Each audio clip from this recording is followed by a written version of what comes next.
Hello, welcome to another No Logic Tournament race. This is game 2 of Bread-Kun versus Orange. Currently, Bread-Kun is up 1-0 against Orange. I'm Professor Render, and joining me is my good friend Krellbell. How are we doing? Doing very well, thank you. I'm very excited to see this race. I was just watching and doing commentary for the first race between these two same time yesterday, and that was a fun race, and yeah, very excited for this one. And looks like we should be getting started in just a few seconds.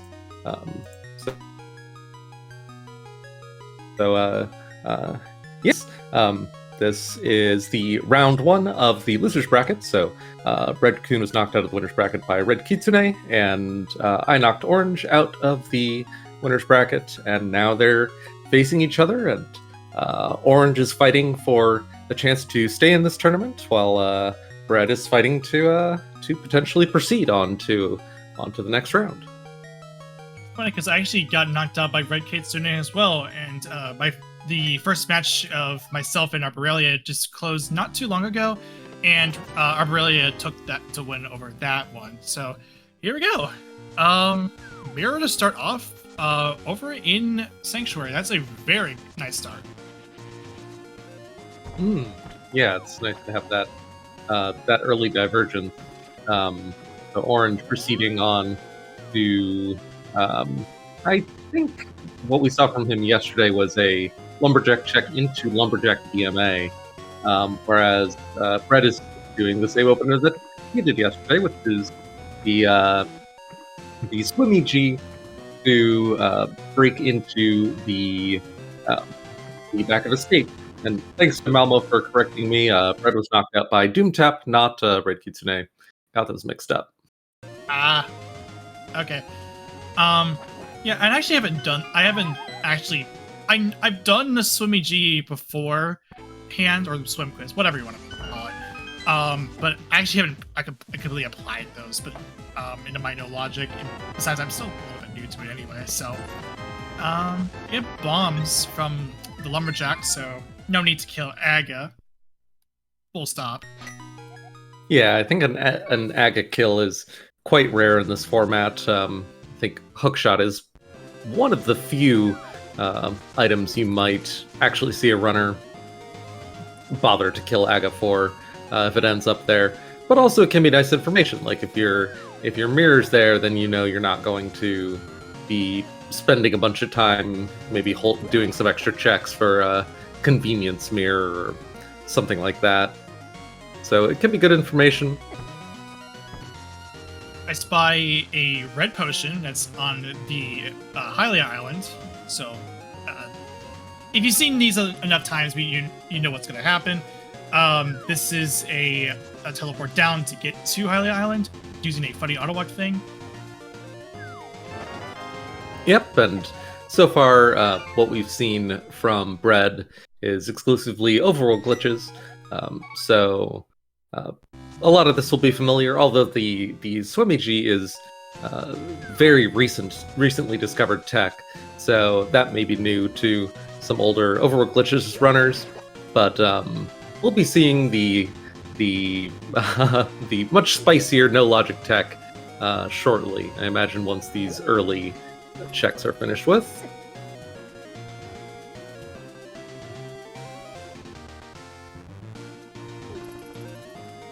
Looks like Orange has found some really nice early game items. Found the mirror and the lamp. Lamp, possibly surprisingly to people less familiar with this category, but the lamp is a much better item than the mirror in terms of all the various things it unlocks. Yep. Of notes, what it does is that it will with 3 lamp usages, either up or to the left, you set a high index value. Care to explain what I mean by index value? Yeah, that sets a variable in memory that is used for some advanced glitches that we may be seeing later on in this race, depending on whether or not our runners find all the items necessary to execute those glitches. A lot of races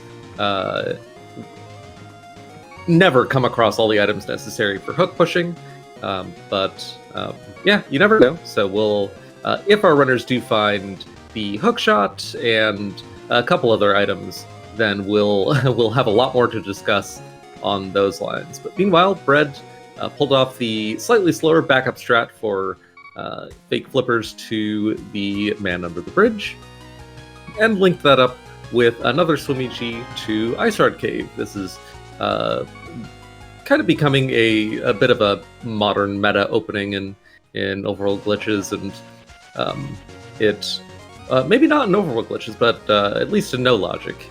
I think the disadvantage of this opener is that it isolates the Zora item pretty badly, which might sting in overworld glitches, but in no logic it's much more common because we have much better uses for that money, don't we, Ren? Definitely, yeah. Namely for bottles, for potion types. And actually, while you were explaining that, we did find an ice rod that's at the back of the tavern. There's a big key for Orange. That one's gonna lead to Thieves Town. One of the 4. Yep, the big 4 of Cave State Big Keys. Although personally, I like the Hyrule Castle small key or Hyrule Castle big key because that's it's pretty free to get it. And this is interesting. Orange deciding not to attempt the race game teleport and choosing to skip that map. If Bread decides to, it's a bit of a surprising move. Maps can be really valuable information. We always play no logic under full key sanity, so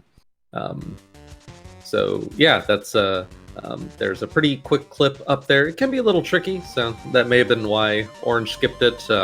If Bread doesn't skip it, we'll see how valuable that information is.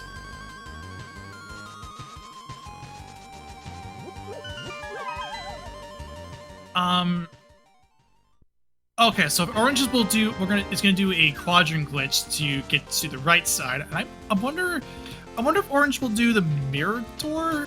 I don't think he'll do it because it does take 55 seconds, around 55 seconds to get it if you throw a pot, or 18 minutes if you don't throw one, and we don't want 18 minutes. Probably not. Now, are you thinking of would that be the mirror door to Thieves? Yes, that's the one.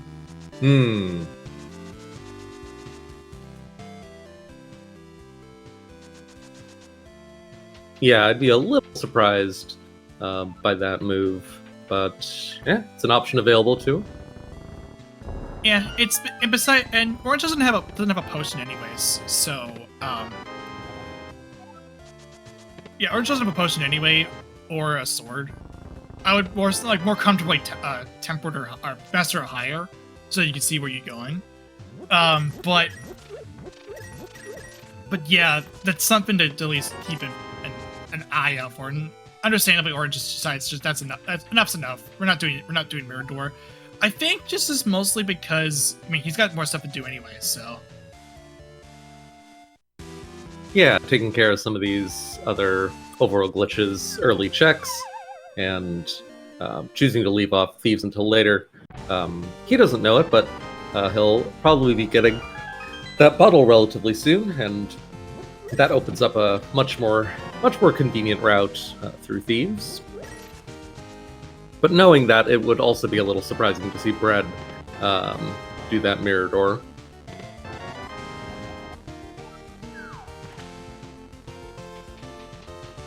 And yes, we should explain that when we're talking about mirror doors or bottles used for YBAs or Zahara's Bottle Adventure, we're talking about basically tricking the game into making doors take us to different places than they normally would, and also overwrite dungeon data in ways that it's not expecting to do. Allows us to open chests from unusual places and to duplicate chests from duplicate the contents of chests as well. Very powerful glitches. Orange finding the hammer in Agina's cave. That's a very nice prize for choosing not to do the mirror door. Although I guess if he had done mirror door, he would have still been able to mirror back to the front of the desert, wouldn't he? Yeah, he actually would have been safe by the way. And the good thing is that if he were to mirror door, he didn't have to worry about he would be able to go. He would have to go around the Well, actually, he doesn't have a desert big, doesn't he? I was gonna say if he were to have a desert big at that point, he could have he would be able to get up to the maiden chest, and he wouldn't have to go do that do the roundabout way without when you don't have a glove. So because if you tried to when you're in Mirador, if you go north, like go with that Zigzag, that blue, that like a red or blue Zigzag, something like that, where you open up, where you have the big block that you lift up, that actually the dungeon's not completable at that point. Yep. So we'll see if Bread decides to do that. Meanwhile, Bread got the information that we mentioned earlier from that map that Orange left behind, and fortunately for Orange, that was just the map revealing that Hera is a pendant on this seed. Orange almost certainly will be getting that information by killing Moldorm. Hera is a bit of a central hub for a lot of things, Orange doing a Graveyard Ledge clip, which got him the first sword of the seed. Pretty accessible. Yeah, the nice thing about doing this is that it actually causes that important error in Link's Y coordinate to give you a Houlihan. Yep, getting that easy money, and Orange crossing the 500 rupee barrier. That does give him the option of checking the Zora item. We've seen that from Orange in a couple races in this tourney so far. There aren't many items that could be there that would kind of be more valuable than spending those 500 rupees on potions instead. But there are a few. I think, personally, I think the real jackpot for a Zora check that your opponent skipped is probably Hookshot. That can really blow a seed wide open with all the glitches that we know how to do nowadays with the Hookshot. I love my hook pushes. I'm serious. I really love my hook pushes because I absolutely can't stand doing citrus clips. I have to have a good trade-off, and that is doing hook pushes. And ever since Bread-Kun who taught me it, I never looked back, and it's one of my favorite things. Yep, fun and powerful glitches, and looks like Bread decided to follow up the quadrant glitch to the right side of Desert with the same route that Orange chose, just mirroring out, deciding to leave Thieves Town till later, probably using that bottle that he has for access to Thieves Town. It says the small key that steals light. I think that's Palace of Darkness, right? I'd imagine so. Or is that Portator? I don't know. I haven't really I haven't looked at the strings for the keys. This GT oh my big gosh. for Orange. So Orange we mentioned briefly earlier the concept of cave state bid keys. Those are the Palace of Darkness, Thieves Town, Gannet's Tower, and Hyrule Castle big keys, any one of which allows you to open any big chest or big key door while clipping between dungeons in cave state. Orange decided to come into Escape to get the Hyrule Castle big key. Gives him now his third of those 4 Cave State Big Keys. So we might see Bread skip that. However, we have seen in this tournament runners get horribly burned by the decision to skip a Hyrule Castle, which ends up having a whole bunch of really valuable items. So that may be what's on Orange's mind with deciding to clear Hyrule Castle anyway, even though he already has the kind of the big prize that you're hunting in Hyrule Castle is going after that guaranteed Cave State Big Key. Yeah, and I should also a bit of a side as Orange is heading to the back of Escape. Our two MSUs that we are using for today, Bread-Kun's using that Zelda 1 and 2 remade MSU pack, which is a very good track too. And Orange is running my personal favorite, Mad Red Dead. Not the Monday version, but just the original, the actual Dead version, which is the one that's the original version. Yep, we'll see if we might be hearing that at some point in the race if we switch to Orange's audio. But in the meantime, we can enjoy the classic remixed Zelda 1 and 2 tunes on Bread's side. I think Zelda 2 is better heard than played. I love the soundtrack. Don't particularly enjoy playing it, so it's we're hearing it right now in its perfect form in music form only, while played over a much more fun game to actually play. Hot take, I know. Zelda 2 is an interesting game in and of itself, but we're not talking about that. We're talking about the third game. And we're going to see what Orange finds off of the Ether tablet. That is a big key for ice. Bit of a fetch quest. We have many ways past that big key door, even in non-glitch modes. But looks like the way both Bread and Orange are routing, they'll probably be isolating that big key. It is somewhat convenient, like if they find Master Sword, they'll be in this neighborhood several times throughout the race, so we might see one or both of them head over to grab that, just in case it leads to something nice in Ice Palace later. Orange took a look inside the inside Spectacle Rock and finds Blue Mail, chose not to pursue it, and he also is choosing not to pursue the heart container that's on the floating island, which we can clip to. Yeah, Orange kind of walking away from taking his effective 5 hearts to an effective 12. So, saying, nope, you know what, I have a hammer. that's enough safety for me for now. He'll probably stumble upon a bunch of other safeties on his way there. Oh, and proving me wrong, Bread doing South Shore before the Death Mountain checks gets that Master Sword. So he'll probably pick up that Ice Palace Big Key on his way to the Death Mountain checks. We'll see if that ends up making a difference.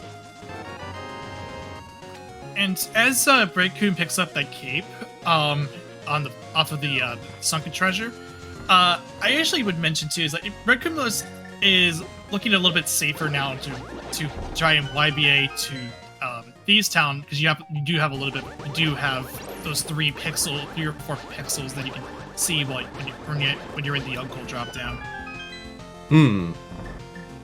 Oh, and there's the Samaria, the ultimate glitch stick. And right. Okay, we get a red boomerang as well. We get a bow. We get oh geez. A whole lot of stuff in rapid succession, huh?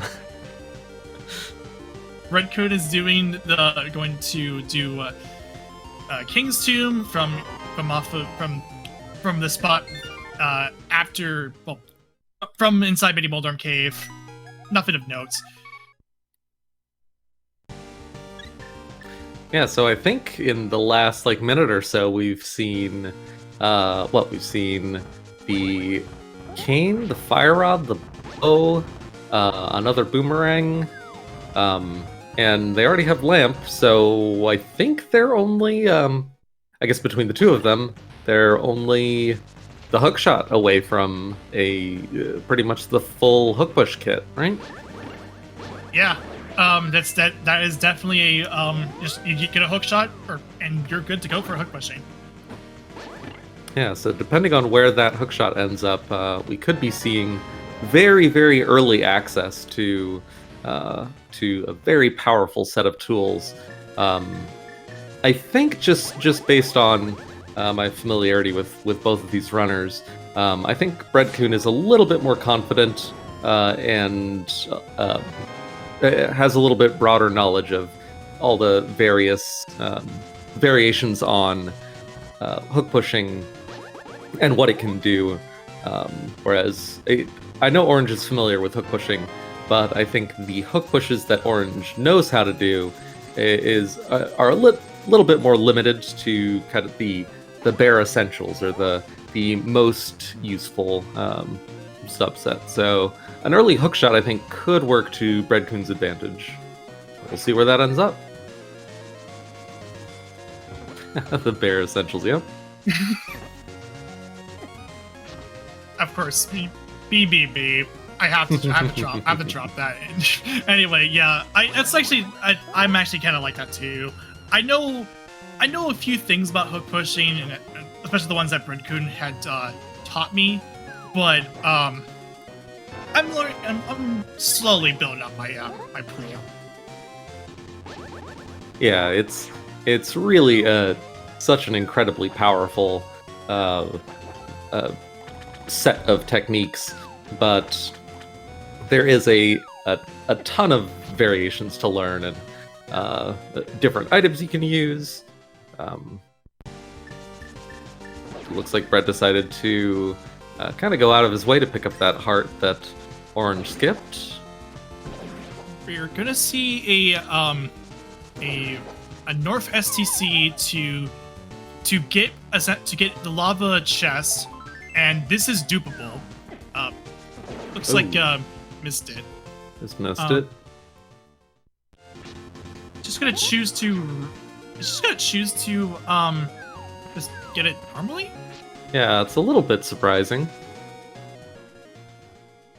So it might. I would have feared to try it again. But I think Orange has other. I guess Orange decided that's enough. Huh. Yeah. So what we saw Orange attempt there was a Samaria transition corruption that would have allowed him to walk up to the big chest and appear to be opening the big chest, but actually be opening the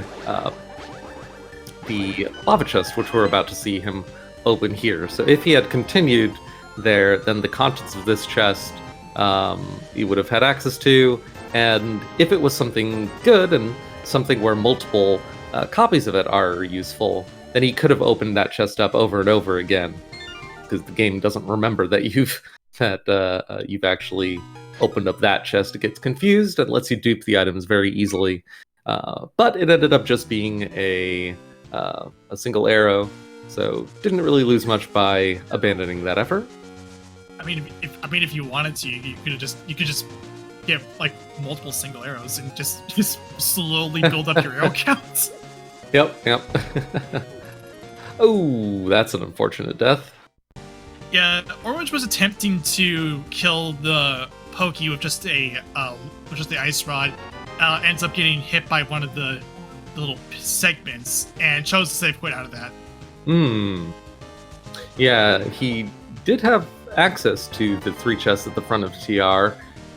The first just by normal access, and then the 2 roller room chests through another SDC. But he might not be particularly well. I guess with the death, then he would have had to walk all the way back there, and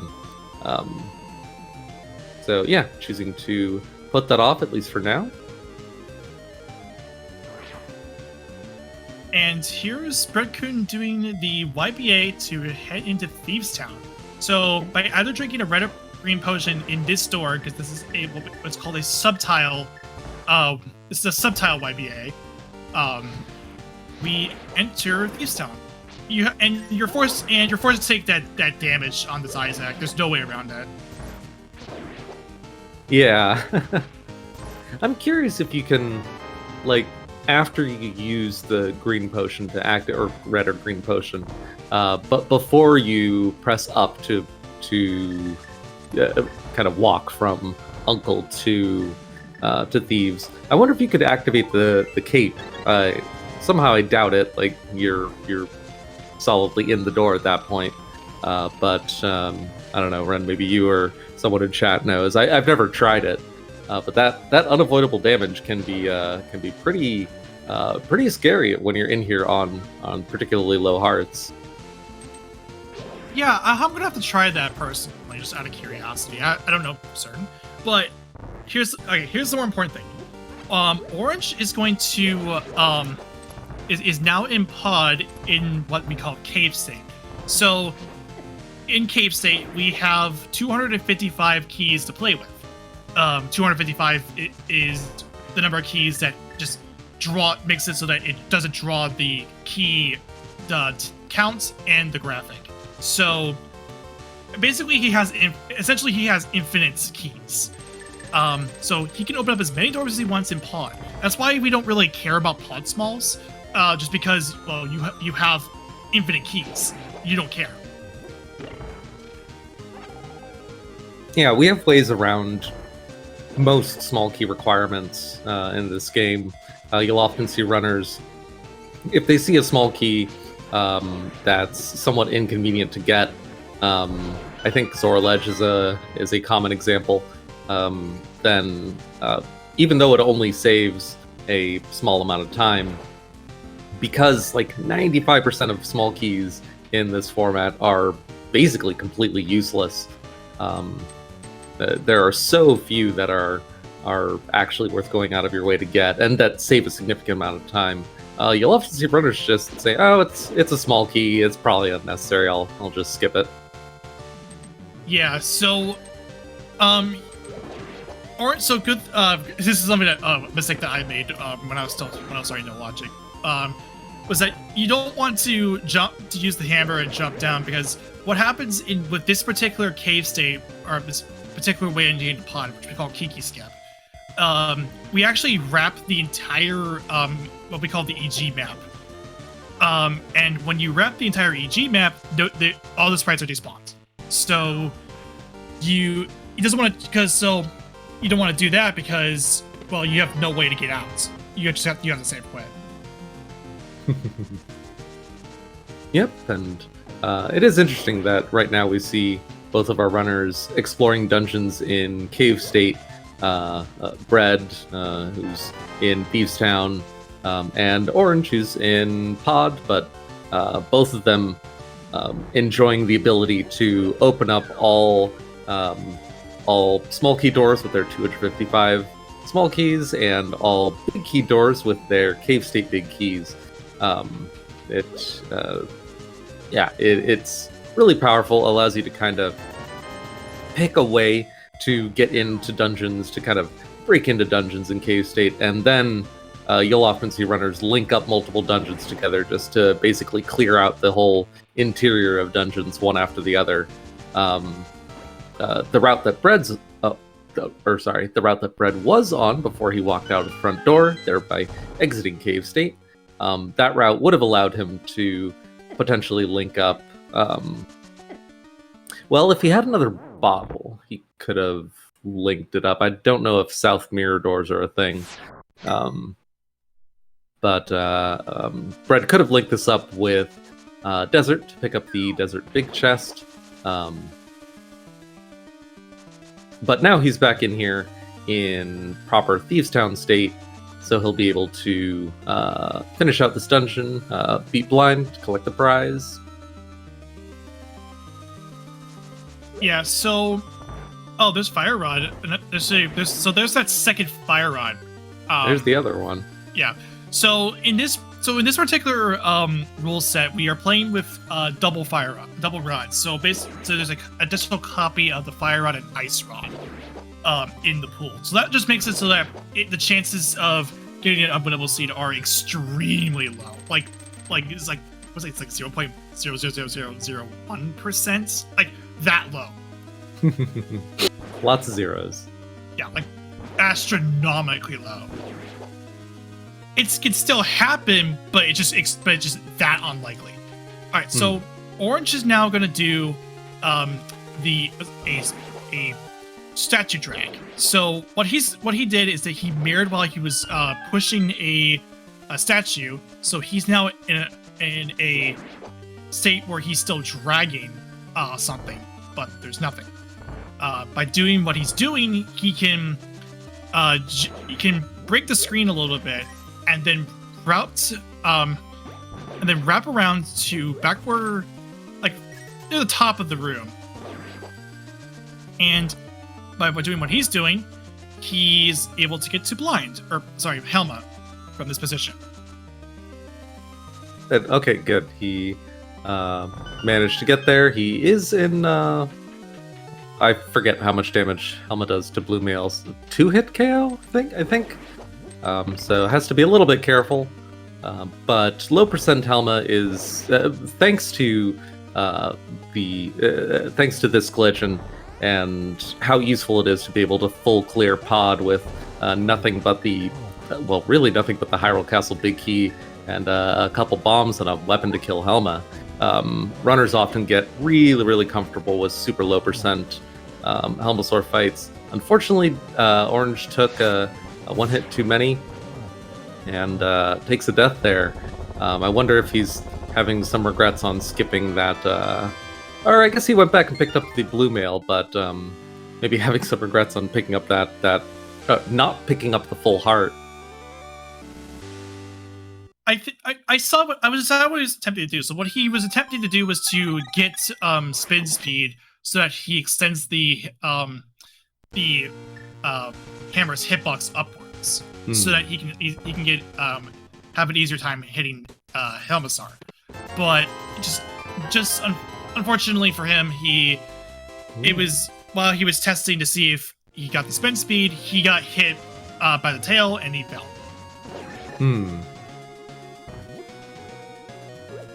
Yep, and now we see Orange picking up the Master Sword, while Bread picks up a somewhat useful big key. Because Bread has the red cane, he has a fairly easy way already to bypass that the Eastern Palace big key.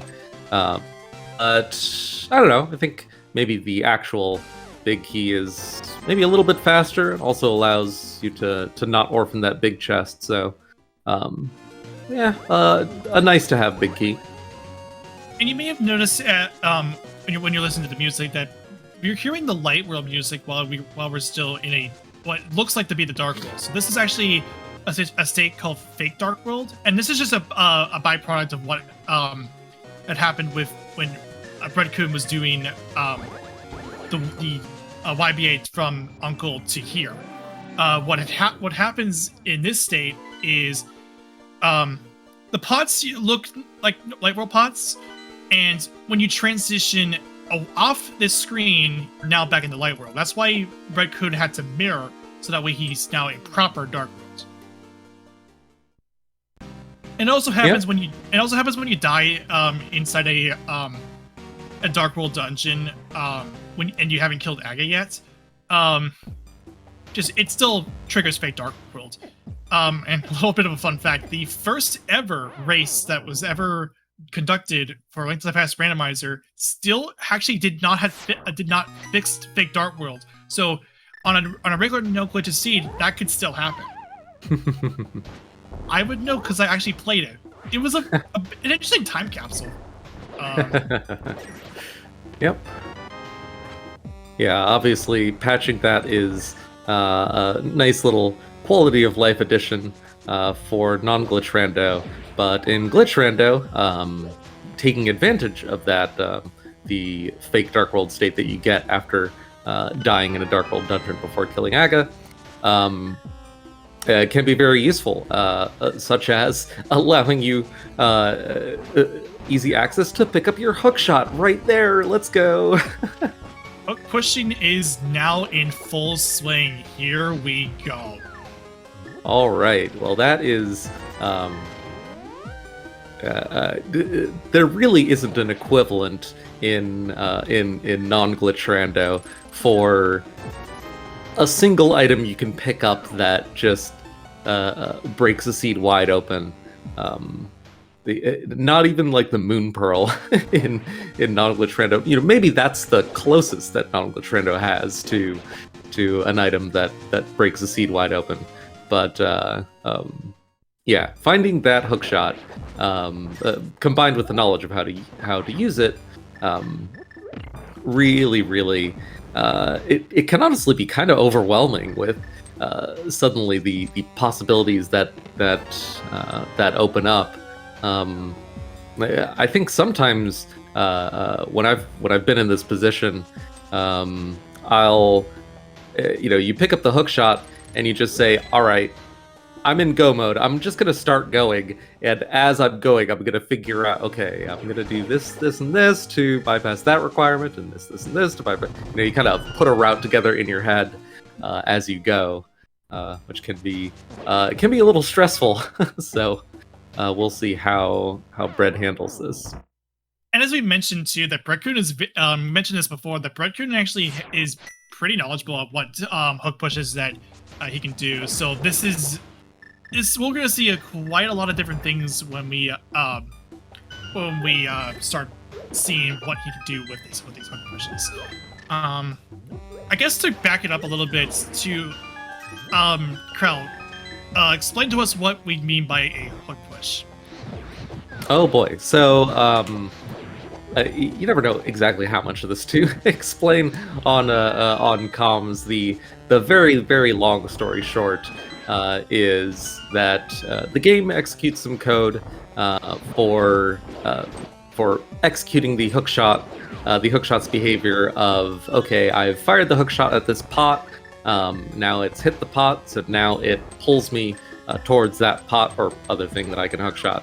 And what hook pushing and all its variants do is kind of take advantage of Ancilla-related glitches to trick the game into loading the wrong data for various attributes of that behavior, such as when to activate the behavior of pulling you towards something, and how long to, the distance to pull you and the direction to pull you. And by corrupting those values, it basically allows us to fly through walls and kind of similarly powerful to exploration glitch, but much more complex to activate, which is and also requiring a lot more items. Yeah, we'll see how Bread chooses to take advantage of that. But yeah, that is pretty conclusively go mode for Bread-Kun. Since I have the commentary controls, I'm going to switch over to Orange since I want to listen to some currently one of my favorite rhythm game of all time. Heck yeah! And it's a fun rhythm platformer that's like super underrated. Yep, and so now we have the audio on Orange's side as he is re-entering Turtle Rock to check out the chests up front that he left behind earlier. Unfortunately for Orange, we know that kind of the item that he would need to break this seed wide open is just waiting for him in Skull Woods. It's not too difficult for Orange to access. It is a pretty common and natural route that we saw from Bread earlier for clearing out the front of thieves and then using the mirror to carry a buddy state into Skull Woods, and then clearing out Skull Woods. It allows you, to leave very few orphans and just check out a whole bunch of stuff. So we might see that from Orange pretty soon. But it's going to be a little hard for Orange to make up the time difference between the two of them at this point.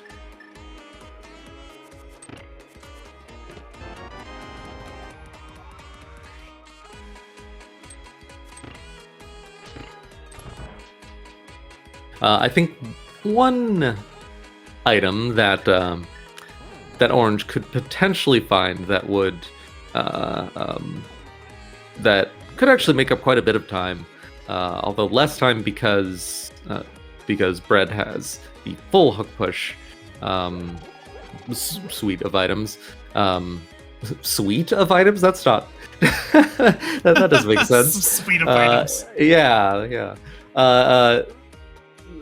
So, one item that Orange could find is the Meyer medallion. That would save him a good chunk of time, close the gap a little bit. But Bread, meanwhile, demonstrating the first of potentially many hook pushes, using a misslotted Samaria block to and several other steps, as I mentioned earlier, to trick the game into loading the incorrect values for when to activate the hookshot, which direction to send you in, and how far to send you. And uses that to just skip through that wall straight to the Armos Knights. Yeah, and what actually happens that you may have noticed that there was actually a Samaria block that Bread-Kun could pass through, and this was actually that it's part of the hook pushing that is necessary, and we actually want to keep that Samaria, that weird Samaria, in its place by basically just doing what you would do for a spooky action, just kick up some dust and place another Samaria block down. So that's just to get to set the values and stuff. Yeah, for players that are familiar with glitches like the splash delete or Ancilla fake flippers, or spooky action, it's kind of in a similar. You could almost think of hook pushing as a higher level or more complex version of that same idea, where you're using Ancilla manipulation to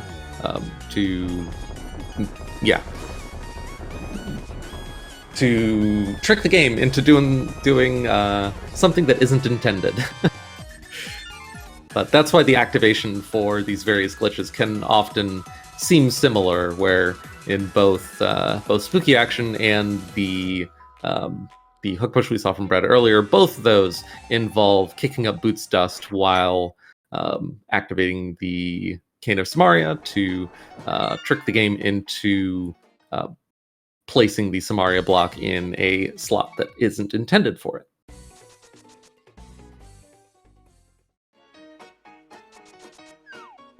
Oh, I still gotta shout out the well. First of all, Brendan is gonna do what looks like to be the YBA, or no, this is a mirror door. I just realized, yeah, this is a mirror door to, I believe, get into Meyer. Yeah, now this is interesting. I think this particular mirror door, check and correct me if I'm wrong, but I don't think this particular mirror door gives you quite as much flexibility in Meyer as a YBA would have. I think there's some transitions in Meyer that don't work after this mirror door because your camera works slightly differently, or is slightly less correct. So I don't know. I might be wrong. It's been a while since I tried this. Check and correct me if I'm wrong. But we'll see if Bread pulls this off and what he does afterwards. I'm not sure. What I suspect we're seeing from Bread right now is he pulled off the mirror door, which is activating the mirror on the same frame as going through that transition.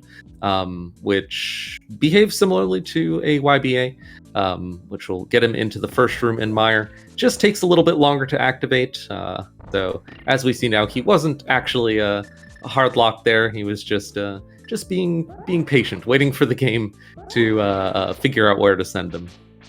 Yeah, it's about 55 seconds, because that's why Bread-Kun had to pick up a pie and throw it, because that if he had not done it, actually the wait would have been longer. It's 18 minutes. Yep. So even though it's still long, it's not nearly as long as if he hadn't picked up that pot. Yeah, what I mean by 18 minutes is that if something were to happen, you have to wait for about you'll wait for 65,535 frames. So at 60 frames per second, you wait about 18 minutes and 12.25 seconds. Yeah, and I think we're seeing from Bread right now the problem that I mentioned earlier with breaking into Mire with a mirror door instead of a YBA. It's so frustrating because it looks like everything's fine, and you go through the first several really time-consuming rooms, and you don't nothing looks like it's wrong until all of a sudden your camera's broken and and the Bread went through that transition and needed to mirror out as a result. So I think what Bread was intending to do there was to continue on to Fishbone Room from where he would have hook pushed to the back of Mire and then done another hook push to Vitreous, allowing him to bypass the big key requirement. But that didn't work because he got in there with a mirror door. Now he's doing the mirror door again. I don't know if this is planning on getting into Mire to do other checks in Mire, or if this is an attempt to get in there and attempt that hook push again, which we know will not work. So we'll see what he does once he's finished with this wait again. Did anyone see which what if anything was in the second bottle that Bread found in Mire? Yeah, I didn't pay too much attention to that. Another idea, and that's what Malmo in the chat's pointing out, and maybe it might be it might be just to check the medallion. As Orange does Icebreaker, he does get a third sword. But but there it is. Yep. Yeah, that makes sense. And luckily for him, it's quick. Oh, that is really, really good news for Bread. So now, let's see. Desert. I'm certain both Bread and Orange are comfortable with the spin YBA that allow them to clear Desert without the big key. Swamp without flippers could be a little bit irritating. Ice, which we see Orange in now, both runners are comfortable with the spin YBA, allowing them to complete it without the glove. Although it is a little bit time consuming, a little bit risky if you fail it. We'll see how Orange manages with that in a moment. Mire, we're seeing Bread clear that with the Quake that he found. Does anyone remember where that Quake was? Oh, I think I'm trying to remember where it was. I know it was recent, or it was like in a nice spot, but I'm forgetting where it is. Okay, so Orange is going to try and kill Cold Stare, and the only way he's going to do this is by clipping and getting himself into this auto door, because this thing is an auto door, so he has to bomb juke his way in. Okay. Oh no. Okay. So what Orange was attempting to do there was bomb snap himself onto the very last pixel before the transition. He's very low on health, so he doesn't have many attempts at this. The timing is somewhat forgiving. Looks like he pulled it off there. So now he's charging a spin and using the potion on the same frame as he went through the door. And unfortunately, it looks like he may have waited too long to move after the after going through the transition correctly. So he was stuck in the wall there. That's a little unfortunate. Meanwhile, on Bread's side, we saw him pull off the first hook push to bypass the first big key requirement in Mire. He doesn't have much room for failure for this second hook push. So we see him again doing the misslotted Samaria block. This looks like the same technique we saw from him in Eastern Palace earlier. So misslotting the Samaria block, and is that low enough? This should be, yeah, this should be good. Yeah, it is. All right, yeah. Pulls it off. Yeah, so the first one he actually did a different a variation on the hook push. And that's something called a stuck push. So it's the only difference with it is that it does the same effect as a hook push, but you misslot a hook shot and it looks like the chain is like stuck mid animation. And it looks kind of funny when it looks funny without context. Yeah. So unfortunately, Orange, having soft locked after attempting that YBA, always a little bit frustrating when you get to the very last step in a long sequence, and then fail the very last step and need to redo it later. Orange deciding to put that off until later, and is now doing the YBA to Thieves that we saw from Bread earlier. This will put him on the right path to get to his hookshot in Gull. If he decides to go there, with 2 bottles, we may see him choose a different fork in the road and continue on from Thieves into Desert and Mire and Hera and Swamp, instead of continuing on to the Overworld and moving towards this hookshot like we saw from Bread earlier. Hard to say whether that would be fortunate or unfortunate, but yeah, that will be an option open to him that wasn't open to Bread. We'll see what he takes once he's finished getting stuck in this door. Oh, this looks like to be the Death Hold to Argus, because I think what he was trying to do here is to get himself low enough to try and do the Death Hold to Argus.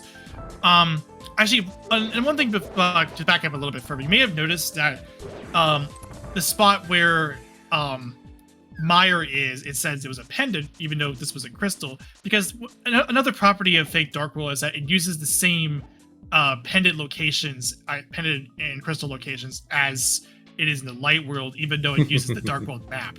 So, and so in this case, Desert is the pendant. Yeah, shoutouts to anyone who's ever accidentally mismarked a pendant or crystal, thanks to that fake world map check behavior. That can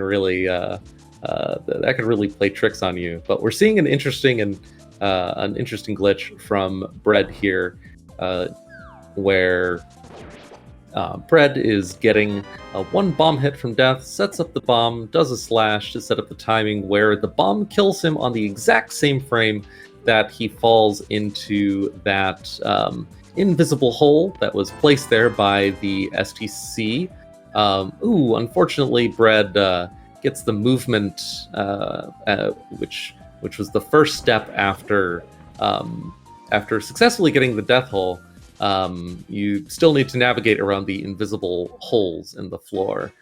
So he fell down one of them, which it executes a wrong warp that you don't want. It soft locks you, and so now Bread needs to start that over again.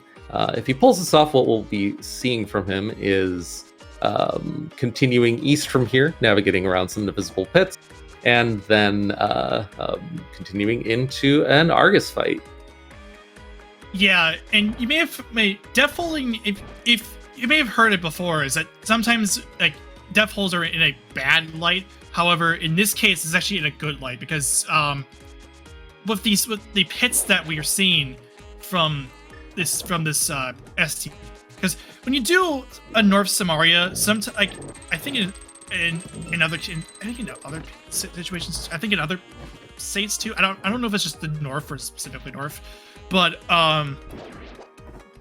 it creates these invisible pits that that are pits that don't damage you and warp you to a different spot.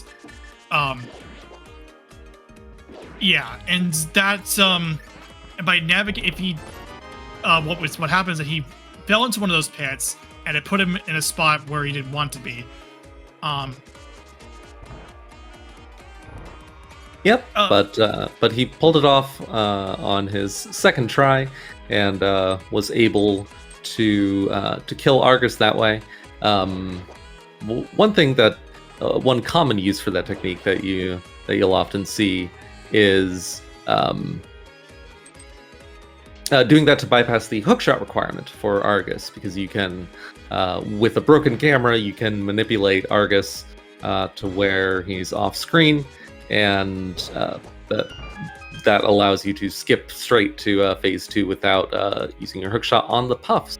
But here we're seeing yet another hook push from Bread, which will allow him to skip straight to the Mothula boss room. But because he skipped there with Mothula already dead and in the Swamp Palace state, it drops the Swamp Palace crystal. So now Bread has completed the requirement of both killing Argus and picking up the Swamp Palace prize, putting him one step closer to the end of the seed. 2 dungeons to go. Yeah, and actually to finish the thought I was thinking about, if what I mean by death hole in a negative light is that if a death hole were to occur on a pit that damages you, it corrupts the save file, and I think it just deletes it. That you may have heard about it when a death hole happens in the Turtle Rock Laser Bridge, and the save file gets deleted because of it. But if we were to death hole on a pit that takes you to somewhere else, then it's actually fine. Yeah, the rule is death hole in a damaging pit is something to be avoided at all costs, and in a non-damaging pit, it can be a powerful a glitch that is useful instead of horribly destructive. But we were mentioning earlier how Orange had the option to take a much different route, linking up several more dungeons to Cave State Thieves Town, instead of what we saw Bread do earlier. What's fortunate for Orange is that instead of doing that, he chose to follow in Bread's footsteps. Very reasonable decision, and if he does continue this on to Skull Woods, that'll work in his favor, or it would have if he had remembered to mirror before going through that transition. Oh, that is actually a really, really costly mistake. Ren, do you want to explain what went wrong there for Orange? So this is what I was referring to a little bit earlier. So if you were to transition in Fake Dark World, you return to the Light World, but still have the color palette of the Dark World. That's why you actually have to mirror to bring yourself into Dark World again. But that can't be used in routing if you know what you're doing. In this case, Orange may have simply forgot that he was in Fake Dark World, and as a result, he returned to the Light World from it. Yeah, it looked like he was. It looked like he had the correct, or it looked like what he was intending was to transition back from Fake Dark World to real Dark World before going through that transition, like we saw from Bread earlier, because he had the mirror out, but then, yeah, not sure why, but he did. Yeah, he didn't execute that before going through the transition, so unfortunately that meant that he wasn't able to link up the Village of Outcasts to Skull Woods like we saw from Bread earlier, and yeah, that'll make it a lot harder to make his way to that hookshot than what we saw from Bread. So now Orange is making another attempt at the statue drag to Helmasaur. See how that goes.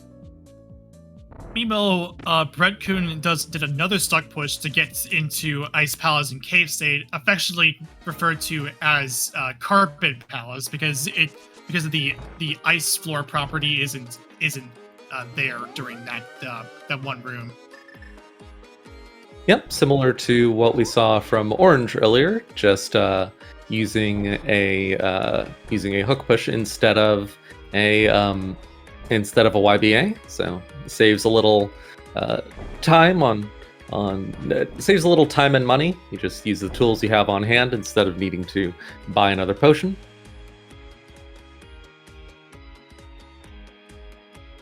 Now I wonder if Bread knows. In fact, let me check Bread's personal tracker real quick. Oh, okay. Bread does have Podmark as the green pendant. So Bread knows that this is the green pendant. Looks like Orange might know that as well. Or I don't know if... Sorry, or just personal stream is a little bit ahead of the restream, so I missed whether he marked that as the green pendant before or after the kill, which I realize as I'm saying that now is a bit of a spoiler. Let's see whether or not Orange manages to get the kill. Yes, he did manage to get the kill, and now will be picking up the green pendant on Helmasaur. I'm not sure whether or not he knew going into it that was the prize there, but yeah, that's probably not what he was hoping for. Sorry, I was laughing at that because I was like, whoops. Yeah. Trying to keep track of 3 different timelines: the personal tracker, the restream timeline, and the Twitch delay timeline. And yeah, bit of confusion. But okay, now we see from Bread. I'm pretty sure back on the correct timeline now. We see from Bread the last step of that spin YBA. That Orange failed earlier. That is the little bit of a wiggle to fall through the hole in the floor that you've created with that spin YBA, which takes you to the cold stare room, allowing you to bypass that glove requirement. And yeah, after a nice half magic fire rod fight, he picks up that crystal. So the only thing left for Bread-Kun is seeing how he decides to deal with Turtle Rock and then Agatu and Ganon. Yeah, if you now there's one other one that's a bit of adds a little bit of extra flair, and it's that if you do a spin by BA with a red potion, then everything goes catawampus. The entire screen gets destroyed because that's something called VRAM corruption. This and I know Bread-Kun, he's playing on an actual hardware, so he's okay to do. He could do a VRAM corruption if he wanted to, but chose not to. And I know Orange plays on RetroArch, and I know on I believe the SNES 9X core, so he's also good. I'm only mentioning this because when you do if you cannot do a VRAM corruption if you're on the Super NT, the analog Super NT. It will crash if you do it. Yep. We haven't seen any of that in this race, and probably won't. There's not really any opportunity for VRAM corruption on the path that Bread finds himself on now, or the likely path in front of Orange. But yeah, that is definitely something to keep in mind. I think it used to be a lot more of a concern back before hook pushing was discovered and expanded upon. If a spin YBA to Argus is your only option for finishing Swamp, then the VRAM corruption there is a big concern. But now that we have like 6 different alternatives to that, all of which work just fine on Super NT, it's a lot less of a concern. Yeah, I'm only mentioning this because I'm a Super NT user myself, and I'm aware. I am astute when it comes to doing VRAM or with YBAs like that. Just because I know what to expect. And Bread-Kun does a mirror wrap, which is first one of my favorite overworld glitches. Just because it looks ridiculous, and the transition, it's actually pretty funny when it looks pretty funny.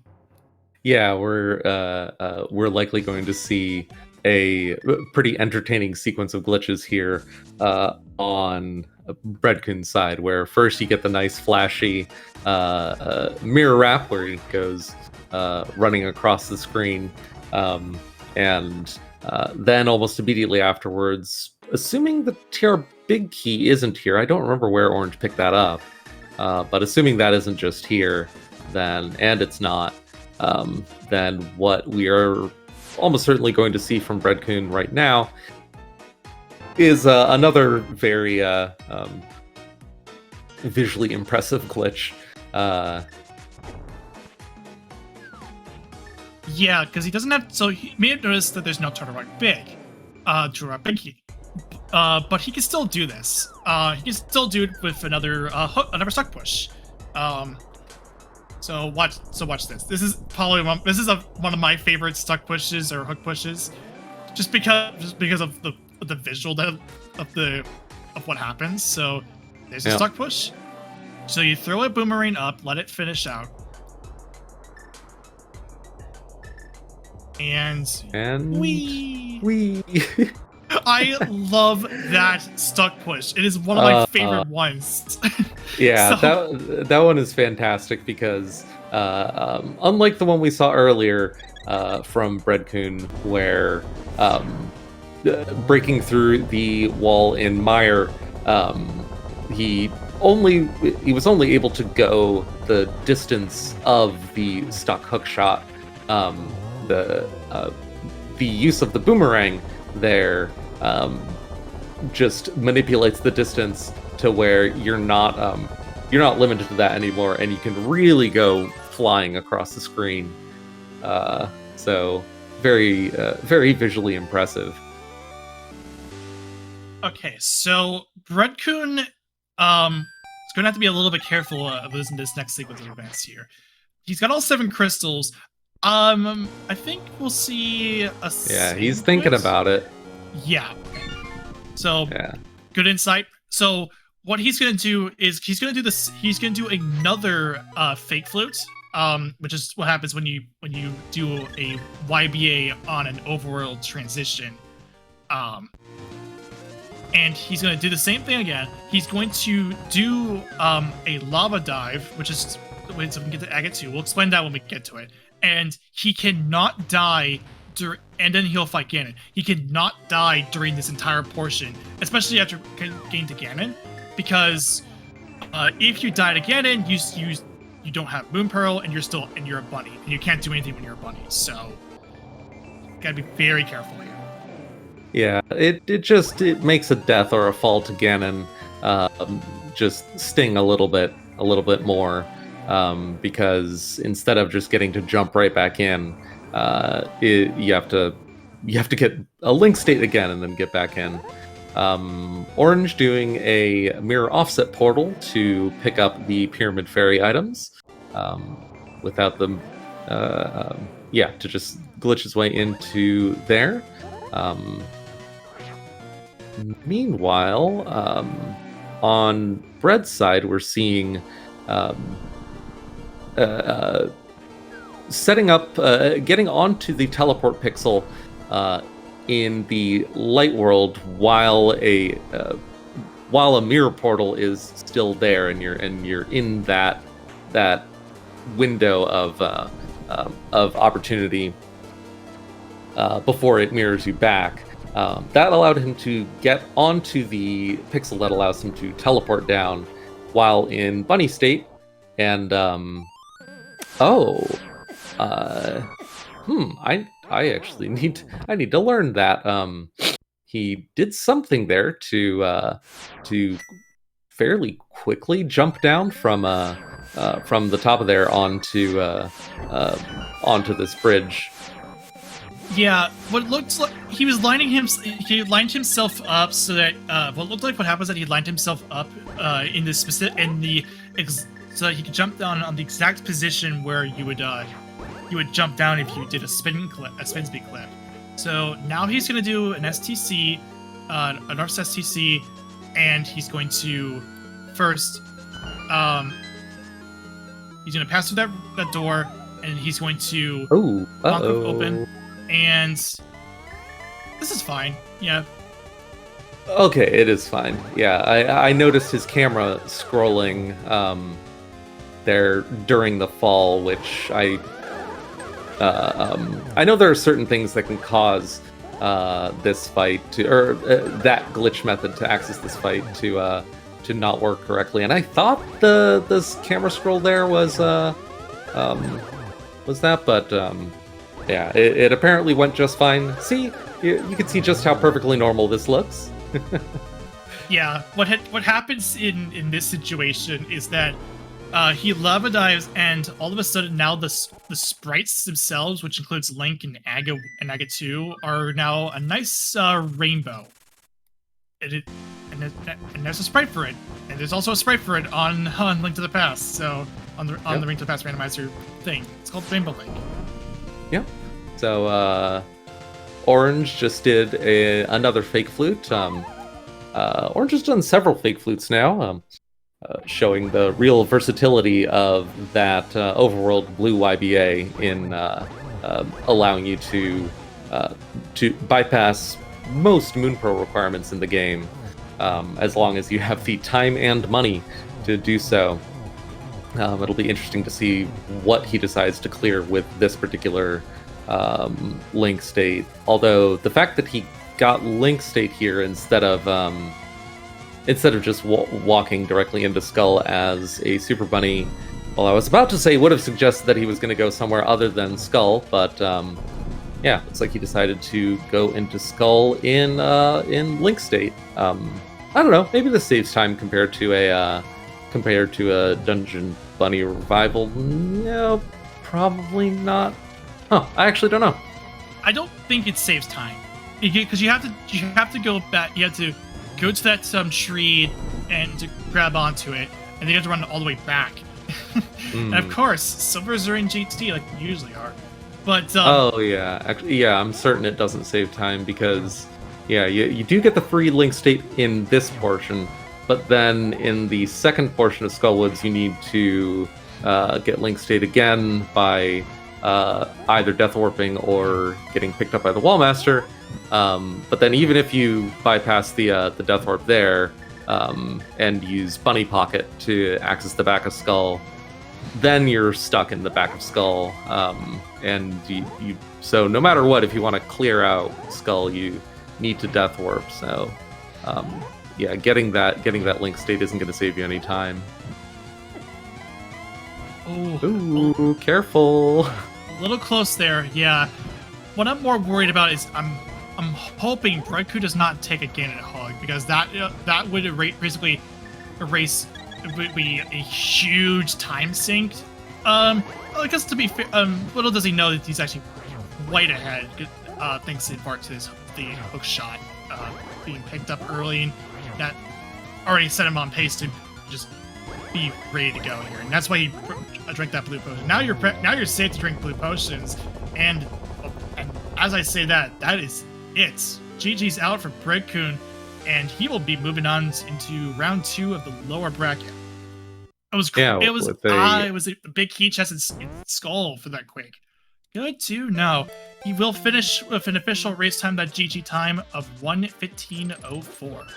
Honestly, a terrifyingly fast completion time. Yeah, really. Yeah, everyone, GG's in the chat for Bread-Kun, and let's cheer on Orange with the rest of this seed that he finds himself on, while we're joined in chat by our winner, Bread-Kun. GG Bread-Kun, welcome. Hello. Hello. And this was I would imagine this is just a showcase of everything that makes hook pushing, making things a lot fun to see. Just, it's a big demonstration on hook pushing. This particular route being crafted. Yeah, did you? I suspect you had a lot of fun in the latter half of this seed. What'd you think of this seed? Obviously, I got to run around and hook push everywhere, which was kind of fun. I got to do, which seems to be a rarity in these tournaments. Everything got the sort of route clean. Honestly, I was more doing checks, more so the point that I just felt like so low HP and green mail. I was worried I was just gonna die on Ganon. It was just the main thing I was worried about. I kept doing a couple checks along the way, hoping like a little bit more of a safety net, but then I kept getting bottles of blue potions, so that's kind of convenient for that. Yeah, so you might be wondering why there's a kind of the time difference that you see between you and Orange here.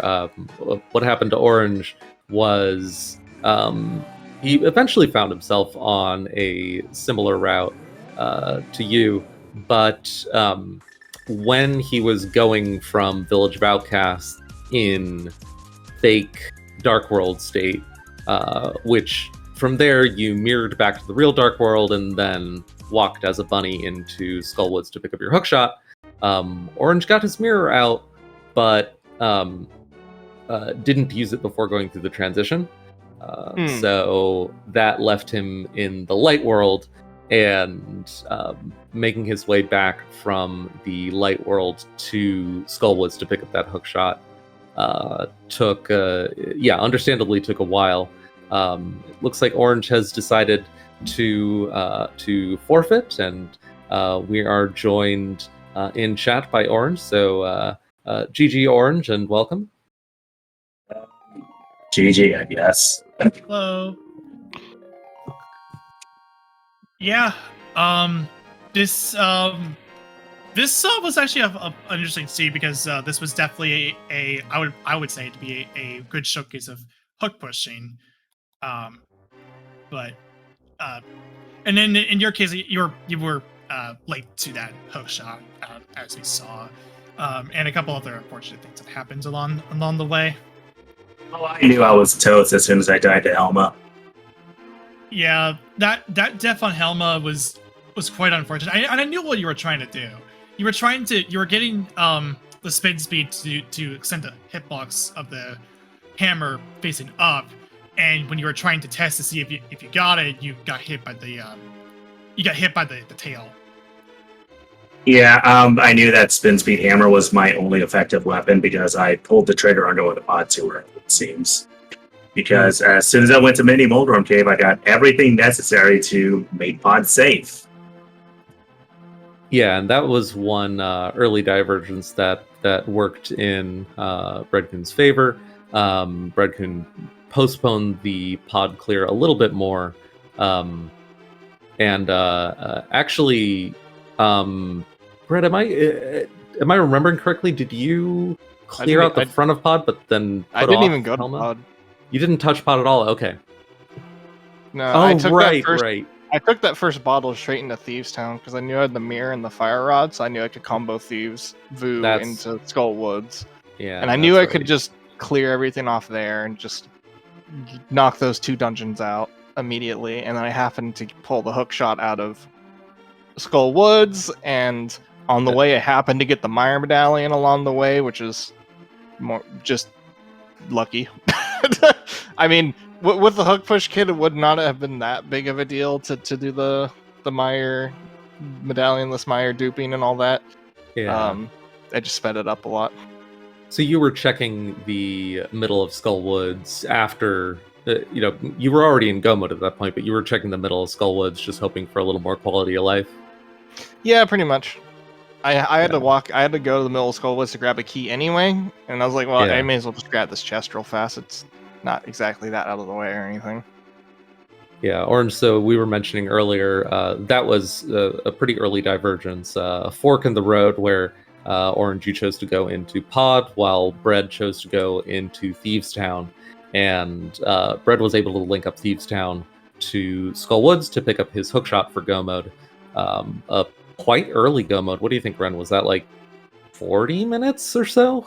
Probably even earlier. Yeah, I would say around like the 30 minutes, like 30 minutes or so, because that hook shot, that was basically your bona fide. That was basically your go mode. Yeah, that solidified if I could do any dungeon, no problem at that point. Yeah.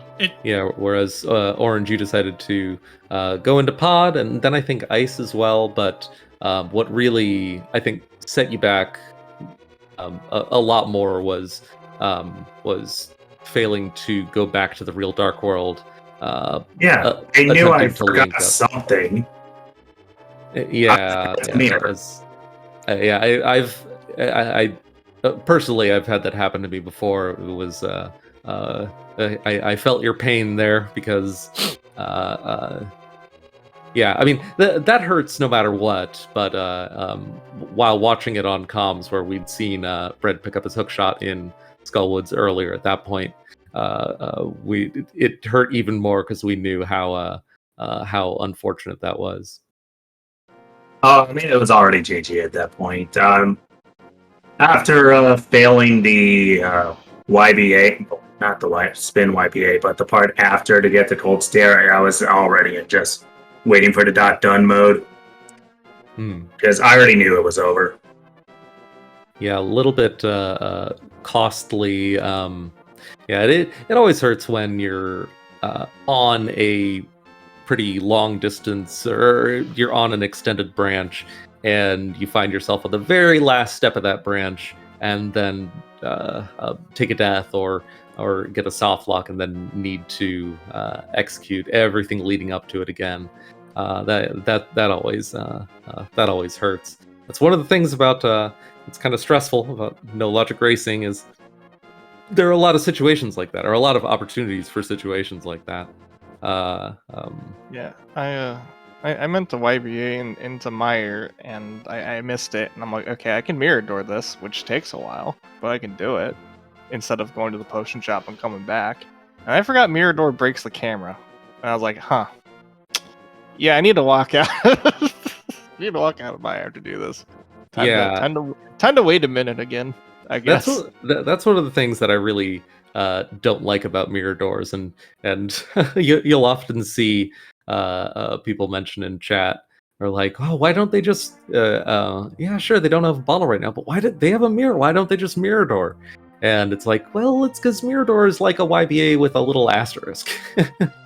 And it works for lots of things, but then sometimes you find yourself in mire and you go through like half a mire and everything looks fine, and then all of a sudden, oh wait, what's this? Everything's broken.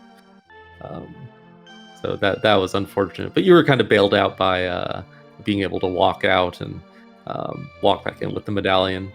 Yeah, I mean, I was tempted to just leave and just go do other stuff. I was like, I just decided to gamble the 1 and 3. Hey, I might just have the medallion to make this work.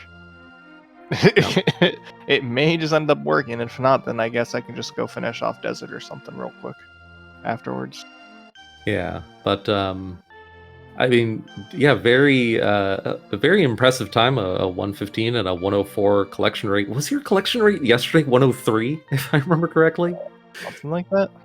Oh my gosh, two jet seeds in a row. That is pretty fortunate, and I mean the seed was so fast that honestly, there's not. I don't think there's that much more to talk about. It all kind of went by in a blur. What do you think, Ren? Anything else worth commenting on? No, it was a very nice race, and like I mentioned, it was a very great showcase of the power that is doing hook pushes. Yeah, and we got to see a little bit more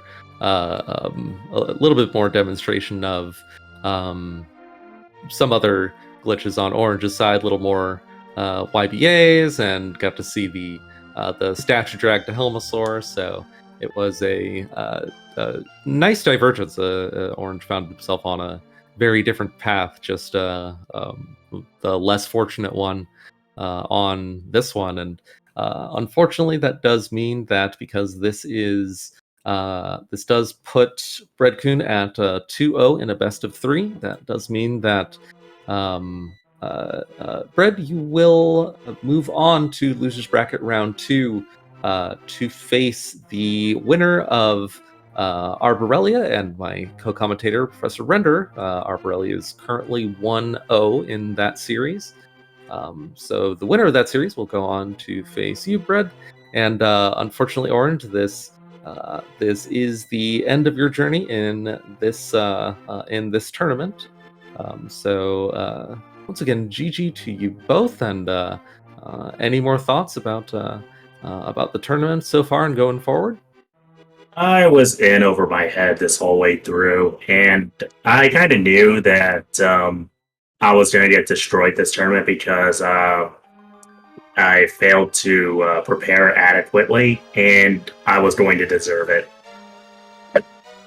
So this is entirely on me. Hey, at least in the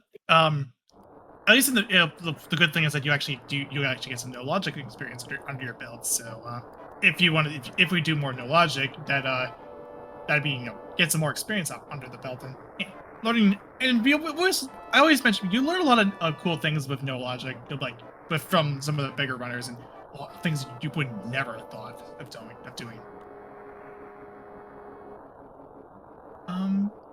Yeah, I don't have anything else to say. Other than that, thanks to Krell for commentating with me. Thanks to Other Tom for the tracking, and of course, thanks to Bread-Kun and Orange for putting on an incredible race. Give every one of them a follow, and I think that ends. I think that is the last of the races. For today. Yeah, I just wanted to know if there were any last comments from Bread on the tournament so far and going forward. I mean, it's been a fun time. So I get two very different experiences. I just start Link to the Past, do Mentor Tourney, and then go, oh hey, let's just do no logic. We have fun. Yeah, I play a very basic version of the game, and then immediately just dive headfirst into this. Yeah, we had Tam mentioned in chat during the race. Tam, who is also in the tourney, also in losers bracket. Although,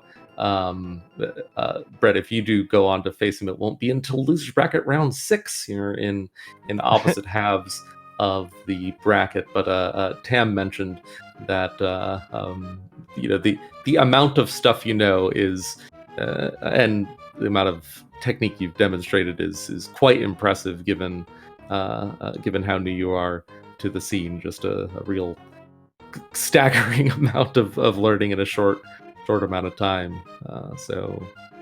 Yeah, really impressive stuff so far. With that, I think we are done here. So thank you everyone for watching this, and stick around for more No Logic action, because we do have another one tomorrow. Yeah, and definitely check the schedule for that. No Logic, exclamation point, No Logic for the schedule. And yeah, thanks for watching, and have a good rest of your day. Yep. Thanks, everyone. Bye.